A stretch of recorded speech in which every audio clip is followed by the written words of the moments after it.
자, 오늘 런치 토크에서는요. 신세계그룹이 어제 계열 분리를 공식화했습니다. 10년 넘게 이어져온 한 지붕 두 가족. 이 체제가 사실상 종지부를 찍게 됐는데요. 자, 이 독자 경영 정유경 회장 남매는 어떻게 될까요? 경제 유튜버 돈쌤 정현두님, 한국투자증권의 박재영 차장님 나와 계십니다. 두 분 어서 오세요. 반갑습니다. 사실 이번에 계열 분리했는데 좀 궁금한 게 그러면 앞으로의 구조는 어떻게 바뀌는 건지 그 각자 계열사 라인도 좀 달라지지 않을까요, 돈쌤? 사실 그 선언이 뒤에 있었고요. 네. 정리는 다 돼 있었죠. 어. 네, 그 말 그대로 이제 선언을 한 겁니다. 이제 클리어하게 이제 이렇게 된 거다. 근데 사실 전부터 지분 정리라든지 이런 네. 것들은 다 돼 있었는데 뭔가 선언하기에는 회사 분위기가 좀 좋아야 그럴 텐데 유통업이 대부분 좀 좋지 않았고, 그리고 이제 이마트 같은 경우는 그 한국 주식은 장통하면 안 된다의 대표적인 사례로 늘 나올 정도다 보니까 네. 뭔가 말하기가 좀 면이 안 섰던 것인데, 뭐 최근에 이번에는 적기다라고 하는데 제가 보기에는 그 전이 최악기였다라는 것이죠. 그러니까 그나마 이제 이마트나 아니면 이제 백화점이 실적이 좀 이제 흑자전환했기 때문에 네. 지금이라도 하지 않으면 또 10년을 기다려야 될지 모르니까 그냥 다 알고 있는 거 그냥 공식화했다. 이 정도로 받아들이면 될 것 같습니다. 이 기사는 신세계그룹 계열 분리. 네. 엄마가 가르마 잘 타줄게. 갈라지는 정남매 경영 이렇게 갖고 오셨는데 네. 여기는 뭐 싸울 일 없나 봐요. 싸워야 오르는데 그게 싸워야 되는데. 그냥 싸워도 이게 더 오를 거라고 생각하면 우리 그 고려 아연 같은 경우도 네. 계속 올라가지고 뭐 그걸 공매도는 아니지만 이제 매도를 추천한 유튜버가 사죄했다 뭐 이런 얘기 나오니까 어제 또 하한가 나왔지 않습니까? 네. 예, 그런 거 보면 노리면 안 돼. 예, 노리면 안 되고 어쨌든 이거는 뭐 이 가르마를 타는 건지 그냥 말 그대로 찢는 건지는 잘 모르겠습니다만 어쨌든 표면적으로 FSG.com, 쑥닷컴을 제외하고는 이미 다 정리가 가르마가 이제 5대5로 다 바라지는 상태이긴 하다는 것이고, 근데 그 FSG가 시작할 때도 굉장히 가열차게 했었죠. 근데 지금은 온라인에서 존재감이 사실 오프 때보다 더 없는 것 같은 느낌도 사실 듭니다. 저도 뭔가를 살 때 온라인으로 많이 사는데 쑥닷컴에 들어가는 일은 그렇게 흔하지는 않은 것 같아요. 네. 예, 그러다 보니까 지금 인적 쇄신 얘기 나오고 있고, 그리고 전사적으로 뭐 이마트 에브리데이나 뭐 이런 것들도 다 지금 그 받고 있죠. 지마켓도 이제 인수된 이후로 처음으로 또 희망퇴직되고 있고, 사실 또 위기는 위기입니다. 위기는 위기라서 한번 네. 정리를 해서 또 남매가 굉장히 성격이 다 반대지 않습니까? 그래요? 네, 정영주 회장은 이제 약간 하고 싶은 거 다 하고 싶은 말 다 하는 약간 그런 성격이라면, 그 신세계를 맡고 있는 정유경 이사 이제 회장님이 되시죠. 네. 분 같은 경우는 사실 좀 은둔입니다. 잘 안 보여요. 그러니까 그리고 굉장히 그 어떻게 보면 이제 공격적이기보다는 내실적인 거다 보니까 그래서 내실이 필요한 쪽은 이쪽으로 몰고 좀 내쪽으로 하는 건 이제 이쪽으로 모은 게 아닐까 생각을 좀 하고 있습니다. 말씀 주셨던 것처럼 최적기라고 신세계그룹은 얘기했지만 돈쌤이 보시기에는 워낙 최악기였기 때문에 지금이 상대적으로 지금이 상대적으로 어찌 보면 차악이었다 이렇게 네. 얘기를 해주신 것 같은데, 뭐 그래도 적기는 적기라는 거잖아요. 그러면 좀 지금 계열 분리를 한 이유가 있을 것 같은데 그동안 좀 약간의 성과가 있어서 지금 시기를 좋다고 평가한 걸까요? 글쎄 이명희 회장님이 이제 연세도 많으시고 네. 80살이 넘으셨으니까 그래서 그런 게 아닐까? 뭐 특별히 유통이 좋아져서 아니면 지금이 기회다라고 할 만한 부분들은 없는 것 같아요. 굳이 따져보자면 얼마 전에 이제 뭐 티몬 사태 이런 것들이 있었죠. 네. 그게 이제 좀 안 좋아지면서 이게 온라인 좀 조심해야겠다라고 하면서 오프라인 유통이나 이런 쪽이 좀 좋아졌고, 신세계도 실적이 뭐 나아지는 모습을 보이고 있고, 뭐 그런 거 제외하고는 딱히 있었다라고 보긴 어려울 것 같고요. 네. 계열 분리가 완성된 건 아닙니다, 사실. 아직 그 총괄 회장님께서 가지고 계신 지분이 무려 10%나 돼요, 각각. 그렇죠. 아들, 딸 18% 갖고 있는데 엄마가 이쪽 10%, 이쪽 10% 갖고 있다. 이거는 뭐 아직까지 결정은 안 했다라고 보는 게 맞을 것 같고, 제가 이 분리를 봤을 때는 그래 이제 너희 둘이 경쟁을 한번 해봐라. 아. 내가 너한테 백화점 주고 너한테 이제 마트 줄 테니까 둘이 진짜 잘해가지고 잘하는 쪽에 몰아줄게? 이런 걸 수도 있다라고 봐요. 그래요. 왜냐하면 처음에 시작은 98년도부터 시작이 됩니다. 이제 이명희 총괄 회장이 정용진 회장한테 50만 주 신세계 지분, 이게 지분율로 4%나 되거든요. 98년도에 그걸 주면서 이제 승계가 그때부터 시작된 거예요. 거의 한 30년 전부터 네. 시작된 거였고. 근데 뭐 하다 보니까 이게 좀 잘 못하네. 이런 분위기가 있었던 것 같아요. 누가요? 정용진 부회장이 잘 못해요? 네, 정용진 부회장이 15년 동안 이제 부회장 하다가 이제 회장이 됐는데 어. 이번에 그 정유경 회장은 네. 대표이사 하다가 부회장 없이 바로 회장으로 올라갔습니다. 그렇죠. 맞아요. 바로 회장됐죠. 뭔가 좀 보는 시각이 다를 수도 있다라고 봐요. 2009년도에는 정용진 회장이 처음에 이제 신세계 대표이사로 선임되면서 이명희 회장 지분 17%, 정용진 회장 7%, 정유경 회장 2%. 지분이 이제 명확하잖아요. 이명희 회장이 아직까지는 내가 가지고 있고 정용진 회장한테 계속 몰아주는 그런 구조였습니다. 네. 그렇다고 뭐 다른 안 줄 수 없으니까 2% 정도 주고. 그런데 2016년도부터 이런 기류가 좀 바뀌게 돼요. 어떻게 바뀌냐? 2016년 4월에 남매 간 주식 교환을 하게 됩니다. 주식 교환을 하고 싶었을까요? 그 정용진 회장 입장에서는 아니었을 거예요. 네. 근데 뭐 어머니가 야, 너 하는 거 보니까 딸한테도 기회를 한번 줘야겠다. 네. 라고 하면서 서로 이제 지분을 맞교환하면서 네. 이제 한쪽은 이마트, 한쪽은 신세계 쪽으로 그때부터 주식이 나눠지기 시작합니다. 근데 이게 이번에 딱 지분율을 공교롭게도 18.56%로 맞추고 어머니가 10% 가지고 있고 이제 완전히 분리해서 너희 둘이 한번 해봐라. 이런 취지가 아닌가라고 저는 개인적으로 생각이 좀 들고요. 이게 계열 분리를 완성하려면 우리나라 법상 이제 공정거래위원회에서 대규모 기업 집단 공시상 신세계가 11위. 그래서 대기업 집단 동일인 및 그 친족의 지분을 가진 회사는 같은 그룹으로 묶이는 게 원칙이고 네. 예외적으로 친족 회사의 독립 경영, 즉 계열 분리가 인정되는데 그러려면 상호 보유한 주식이 적고 임원 겸임이나 채무 보증, 자금 대차 등도 없어야 된다.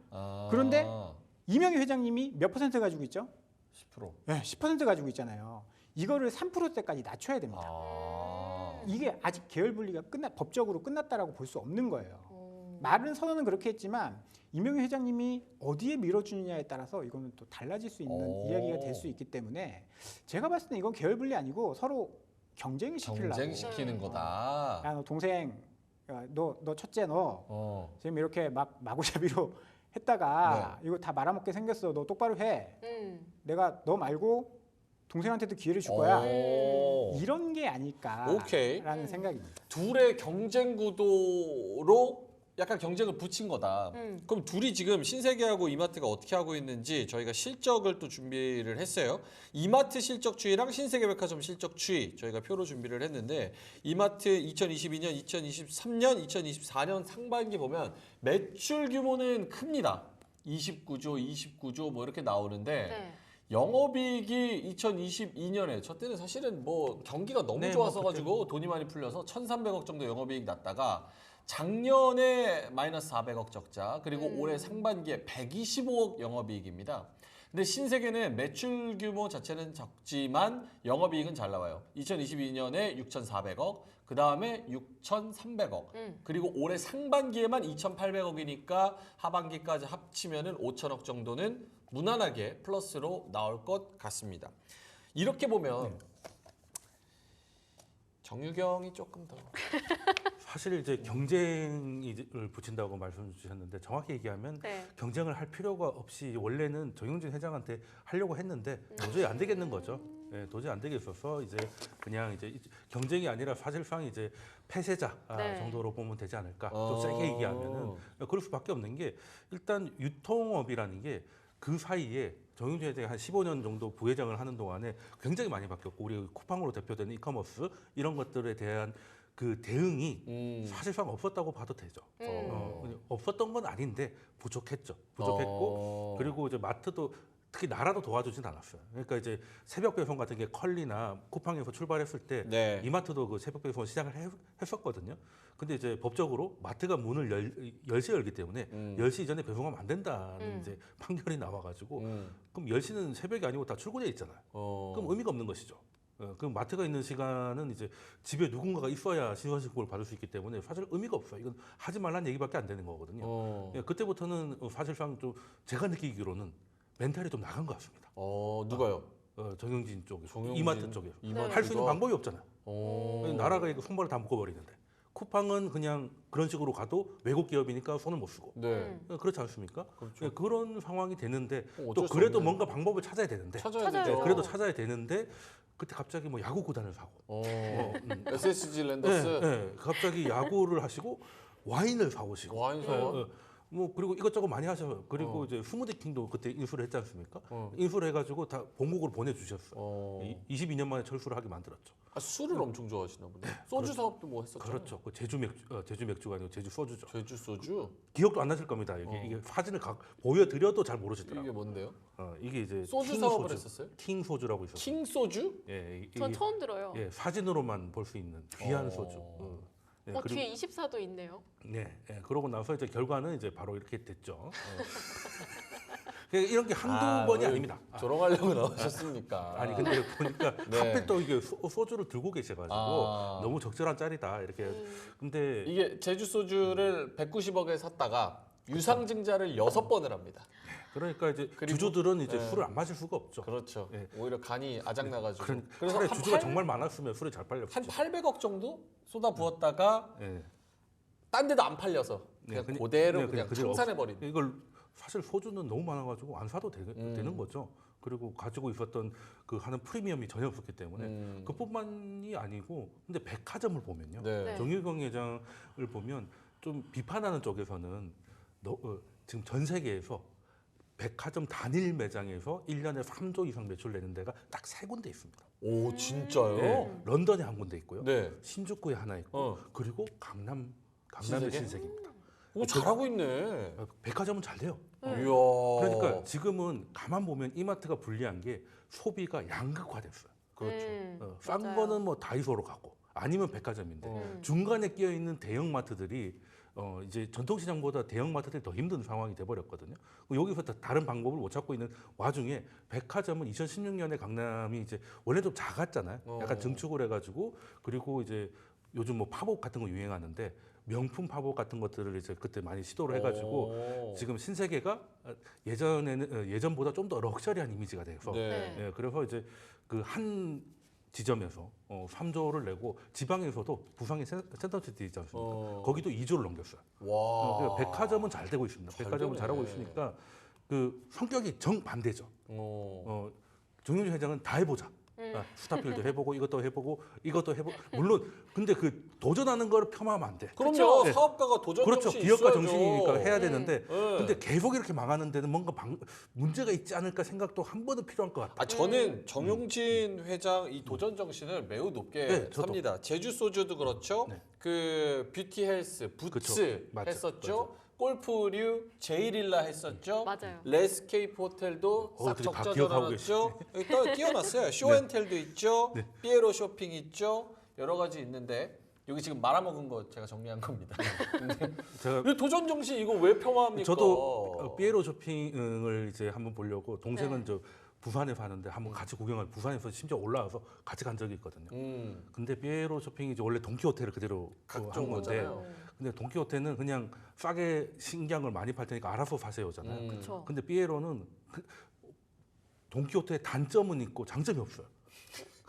그러니까 정신없고 뭐 쌓아놓고 직원들도 피에로 막 모르고 돌아다니고. 네, 그런데 가격이 안 싸요. 가격이 안 싸.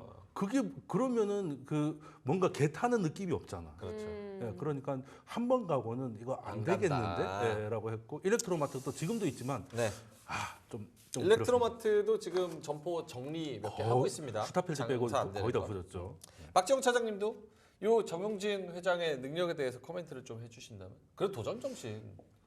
그 이제 도전 정신이라는 거는 이제 밑에서 치고 올라오는 걸 도전 정신이라고 많이들 하죠. 예, 없는 상황에서 뭔가 도전해서 이뤄내고 성취하고 하는 건데 그렇죠. 지금 정유진 회장은 뭔가 뭐 조금은 다르게 생각하는 것 같기도 하고 일반 사람들과 이제 뭐 아까 돈키호테도 이야기하셨지만 일렉트로마트 저는 생기자마자 저희 가장 1호점이 저기 영등포 타임스퀘어에 생겼거든요. 생기자마자 갔어요. 너무 설레이는 마음에. 저도. 그 남자들의 그 로망이 다 로망이죠. 있고 뭐 드론도 있고 갔는데 이야기처럼 싸지 않아요. 맞아요. 싸지 그러니까 않은 정도로 비싸죠. 비싸요. 예, 약간 싸지 않은 게 아니라 호구마트 같은. 보통 가격보다 비싸요. 고급 제품들이 있다 보니까. 그러니까 그러니까 정영주 회장의 생각으로는 정영주 회장은 계속 조금 이제 금수저로 살아왔다 보니까 이 정도는 할 수 있지 않을까라고 생각한 것들이 이제 그 평균 남성치의 시각과는 좀 달랐었던 거죠. 그리고 지금 하고 있는 것들도 그래요. 이제 본인이 하고 싶은 거 다 하고 계신데 야구단도 사서 이제 구단주도 하시고 이제 그 야구단 샀으니까 이제 구장도 만들어야 되죠. 네. 그 동구장 이제 구장을 지으면서 거기 이제 스타필드나 그런 거 넣어서 이제 복합 쇼핑 뭐 이런 것들을 만들겠다라고 하는데 사실 쉽지 않은 일이에요. 그래요. 남자들이 야구장 가는 것도 눈치 보이는데 어. 뭐 이게 이 이야기는 좋죠. 나 야구 볼 테니까 너희는 쇼핑해라. 뭐 그런 거일 수도 있는데 현실적이지 못한 점들도 분명히 좀 있다라고 봐요. 하고 싶은 거 다 해서 진짜 해버리는. 그러니까 그러니까 이 신세계라는 그룹이 이제 본인 게 아니잖아요. 지분이 18% 정도뿐이 안 되는데 상장사잖아요. 네, 상장사고. 그러니까 현실성 있는 좀 사업들을 해야 되는 게 맞다라고 생각되는데 이제 그런 부분들이 좀 없는 게 좀 안타깝죠. 그러니까 지금은 이제 중저가 이런 것들이 그 매력이 있는 소비 구조가 아니기 때문에 네. 차라리 저렴하게 가는 게 맞다고 생각을 하는데 그렇다고 백화점 쪽으로 갈 수도 없는 것이고 그런데 지금 뭔가 좋은 것들은 다 가져오는데 결정적으로 유통은 가격 메리트가 있어야 되잖아요. 여기가 백화점은 아니기 때문에. 그렇죠. 근데 거기에 대해서 뭐 일렉트로마트든 뭐든 다 시도는 좋았지만 일단 갔는데 호기심만 해결되고 나서는 두 번을 재방문 의사를 하려면 여기가 일단은 가격 경쟁력이 있어야 되거든요. 그런데 아무리 오프니까 온라인보단 비싸다 하더라도 여기서 사는 건 좀 아닌 것 같다는 생각이 들게 되면은 이거는 그냥 유지 비용을 하기가 좀 쉽지 않거든요. 일렉트로마트도 저도 갔는데 여기에서는 일단 가격이 너무나 차이가 사악하다. 좀, 남자들은 다 가봤네요. 가봤죠. 그러니까 컨셉은 참 좋았다는 컨셉 거예요. 좋죠. 참 좋았어요. 아이디어는 좋아요. 근데 이제 비용이 가성비가 그리고 안 이제 맞는다는 뭐 게. 가성비 있는 것도 좀 성공을 했는데 그나마 좀 잘 됐던 게 뭐 노브랜드라든가 노브랜드 버거 같은 경우는 잘 됐잖아요. 그러니까 외국 거를 가지고 와서 하는 건 좋은데 한국 현지화를 시키고 가격 메리트가 있어야 되는데 가격 메리트가 있는 건 그나마 좀 되고 있지만 그게 아닌 것들은 지금 빠르게 쇠퇴하고 있다. 뭔가 계열 분리 얘기하려고 지금 주제를 잡았는데 정용진 그는 누구인가의 프로그램이 지금 되어버려가지고 네. 그래 잘하시는 거 있잖아요. 네. 정용진. 뭐 SNS. 네. 야. 뭐 할 거예요 이제? 질문해봐요 네. 빨리. 예. 저 같은 경우는 좀 저희 제작진이 준비해준 마지막 자료에서 좀 질문을 뽑아볼까 하는데 네. 요즘 경기 워낙 안 좋잖아요. 그렇죠? 그래서 저희 제작진이 준비해준 소매업태별 전망치를 보면 그나마 좀 나은 게 온라인 쇼핑 부문? 편의점이든 백화점이든 올해 4분기도 전체적으로 고전할 거란 말이에요. 다들 그렇게 예상을 하고 있거든요. 그러면 위기 속에서 기회를 찾으려면 경기가 계속 안 좋으니까 가격 경쟁력을 말씀을 해주시기는 하셨는데 백 대표님 같은 분을 따로 모시지 않는 이상 어렵지 않을까요? 이게 계열 분리 이야기가 나오다 이렇게 갔는데 계열 분리가 왜 필요하냐라고 저는 생각을 하냐면요. 네. 기존의 기득권층들이 있기 때문에 계열 분리가 필요하다라고 생각을 해요. 이야 세게 나오시네. 저는 뭐 사실 지금 LG 에너지 솔루션 이제 분할할 때도 저는 그런 이야기를 했어요. LG 에너지 솔루션이 왜 이렇게 분할되어 나와야 하느냐.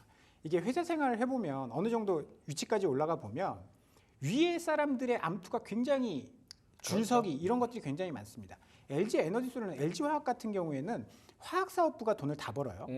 LG 에너지 솔루션은 그 당시에 돈을 못 버는 상황이었고 네. 미래 전망만 밝은 상황이었습니다. 그러면 LG 화학에서 화학 사업부가 번 돈을 끌어다 쓰는 입장이에요. 그러면 내가 만약에 화학 사업부 임원이다라고 생각했을 때 LG 에너지 솔루션이 얼마나 믿겠어요? 어.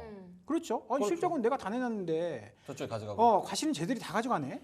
그럼 LG 에너지 솔루션 임원 입장에서는 야 저기 이제 어차피 사양 산업이고 내가 대장이 될 건데 나한테 좀 더 밀어줘야 되지 않겠어? 그러면 분란이 있지 않을까요? 그렇죠. 그러면 이걸 분리해내야 된다라는 거예요. 아. 저는 SSG 쓱닷컴을 굉장히 기대를 많이 했었던 사람이거든요. 여기 계셨던 분들 다 그랬을 거예요. 막 공효진 광고할 때까지만 해도 굉장히 기대가 높았습니다. 그렇죠. 그 당시에 쿠팡이나 마켓컬리도 이 정도의 규모는 아니었고 그러면 한번 붙어볼만 하다. 신세계 아니냐, 이마트 아니냐. 뭐 이마트의 재원을 잘 활용하고 이마트의 물류창고 얼마나 많습니까? 쿠팡이 돈 벌어가지고 하는 게 물류창고 짓는 그렇죠. 거예요. 물류창고 엄청 많고 각 이마트 그거를 거점으로 해서 쓱닷컴이 배송을 하면 쿠팡처럼 될 것이다. 그랬는데 왜 안 됐을까요? 왜 안 되고 있을까요? 왜 안 돼요? 모르죠. 저는 저도 FSG를 써봤는데 아, 궁금했는데.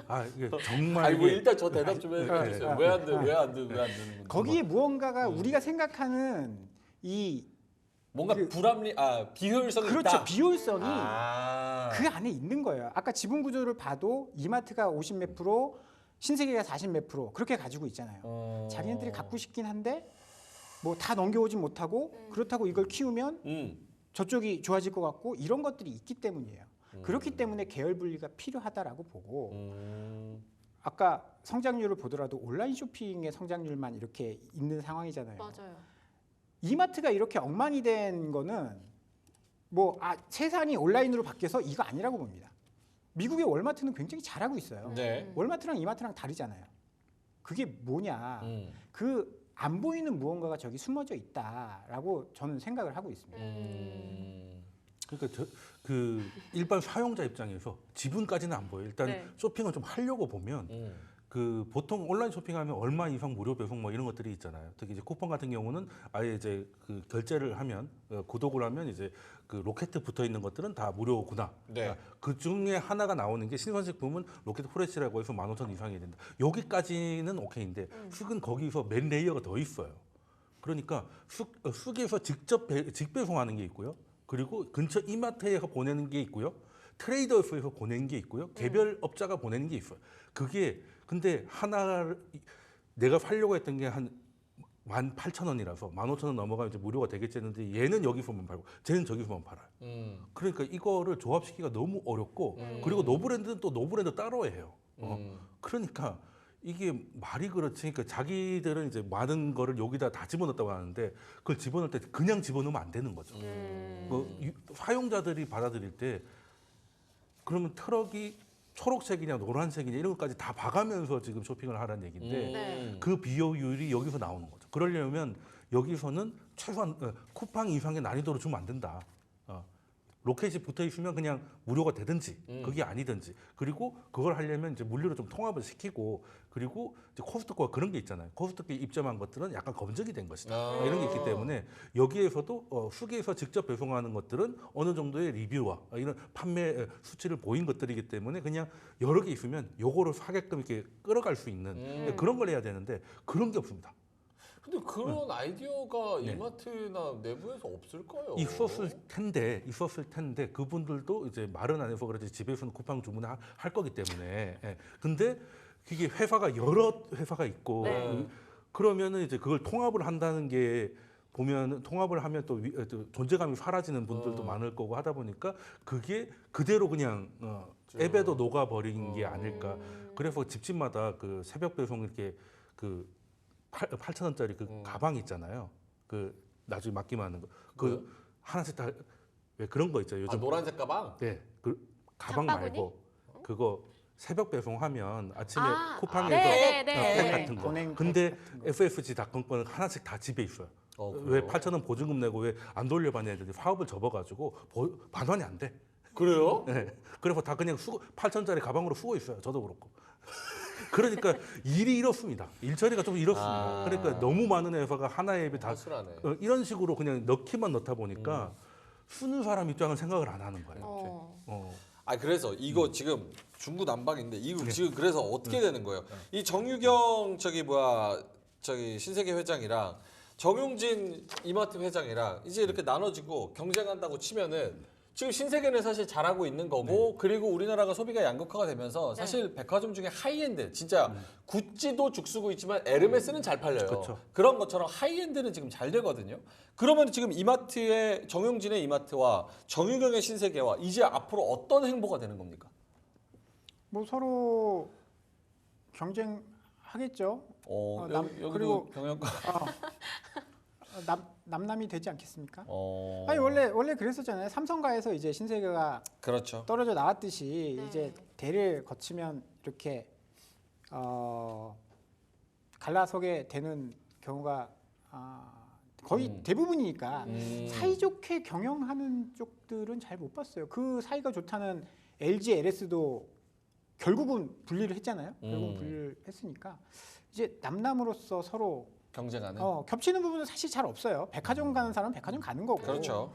마트 가는 사람은 마트 가는 거고 하기 때문에 음. 서로 다른 길을 갈 거고, 뭐 이명희 회장님의 지분이 어디로 가느냐에 따라서 뭐 분란이 일어날지 안 일어날지는 보통 다 그 형제의 난이나 이거는 뭐 어른들이 지분을 다 넘겨주고 아니면 타개하고 나신 다음에 이루어지는 거거든요. 뭐 그래서 아직까지 사이좋게 다 지금 겉으로는 사이좋게 다 이제 운영할 걸로 보이지만 시간이 지나면 남남이 될 것이다. 네. 이름도 뭐 겹치는 게 없잖아요. 신세계랑 이마트랑 한 글자도 겹치는 게 없지 그렇네요. 않습니까? 돈쌤님은 어떻게 전망하세요? 둘의 지금 행보, 앞으로의 행보. 저는 이제 이 10% 남긴 거를 신세계 쪽으로 조금 더 주고 싶은데 네. 명분 확보를 하시는 거 아닌가? 오, 아예 답을 그럴 다 수도 정해놓고? 있겠네. 네. 그러니까 이제부터 공식적으로 경쟁을 해.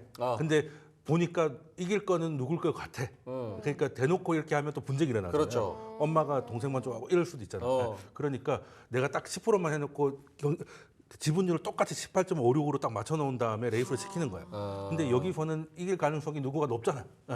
그러면 그쪽으로 이제 하다못해 뭐 6대 4라든지 이런 식으로 해서 좀 몰아주기. 거기로 가는데 일단 명분 쌓기가 명분 쌓기. 되지 않을까. 그 예전에 왜 장남들이 조금 더 받았던 것도 재파 때문에 금명분으로 받은 거잖아요. 네. 예, 약간 비슷한 느낌이 아닐까. 그래서 경쟁 아닌 경쟁이 될 것 같다는 것이고 지금 분위기로 봐서는 어제 주가 흐름만 봐도 신세계 쪽이 이제 분리 나오니까 주가가 더 올라갔잖아요. 네. 그럼 어디가 유리할지는 시장은 알고 있는 것 같다는 거고 문제는 근데 이마트도 너무 떨어지다 보니까 그러니까 이마트에 대한 조롱이 이제 극이 다르기 때문에 PBR 0.1이잖아요. 그러니까 이 나중에는 진짜 무슨 투자 교과서에 나올 만한 사례야. 이거는 그렇죠. 네, 그렇죠. 한국에 이런 적이 있었다. 근데 너무 그렇다 보니까 근데 빈집털이도 가능할 수는 있어요. 그런 가격을 무시하면 안 돼. 그렇지만 장기적인 전망은 지금 현재 돌파구로 잡기에는 좀 쉽지 않아서 신세계 쪽으로 눈이 가는 거는 어쩔 수 없는 것 같다. 정영진 회장이 이제 내년 내후년에 저기 또 화성에다가 프로젝트. 네. 파라마운트를 지으신다고. 화성 가자 4조 원 정도 든다고 하더라고요. 네. 여기가 이제 어떤 역할을 할지 좀 지켜봐야 될 것 같습니다. 자, 그러면 두 분의 마무리 한마디 들으면서 좀 정리를 해보죠. 박재영 차장님. 저는 분할하는 거는 환영합니다. 각자 체제로 경쟁하고 자기의 역량을 다 발휘하면서 지금 많이 안 좋아진 그 주가를 끌어올리도록 노력하는 건 환영하는데 지금 전반적으로 상황이 너무 안 좋습니다. 내수 경기가 부진하기 때문에 뭐 내수가 안 좋은 상황에서 분할을 한들 좋아지긴 쉽지 않은 그런 상황이라서 주식적인 주가적인 측면에서는 좀 따로 떼어놓고 볼 필요는 있다라고 한 줄평. 분할은 환영하되 문제는 내수다라는 한 줄평을 말씀드리겠습니다. 사실 경제는 항상 위기라는 게 있잖아요. 그 돌파를 어떻게 하느냐에 따라서 오너의 능력을 보여주는 거니까 문제는 내수 경기인데 이걸 어떻게 돌파하는지 두 유통 회장이 어떻게 행보를 가져가는지 좀 지켜봐야 될 것 같고 돈쌤님 마지막 한마디. 일단 두 분은 그 성격이 너무 다릅니다. 네.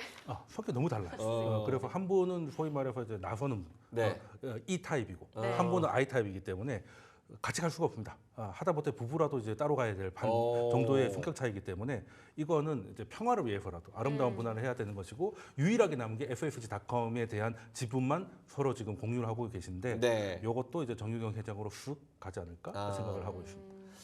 알겠습니다. 요 지금 속내가 어떤지 두 분께서 잘 말씀을 해주신 것 같고 이제 둘이 경쟁을 하는 체제가 됐으니까 앞으로 숫자로 증명해야 되는 이 오너의 책임감 어떻게 보여줄지 잘 지켜보도록 하겠습니다. 자, 그러면 두 분과는 여기서 인사를 드리도록 하죠. 한국투자증권의 우리 박지영 차장님이었고요. 경제 유튜버 돈쌤 정현두님과 함께했습니다. 고맙습니다.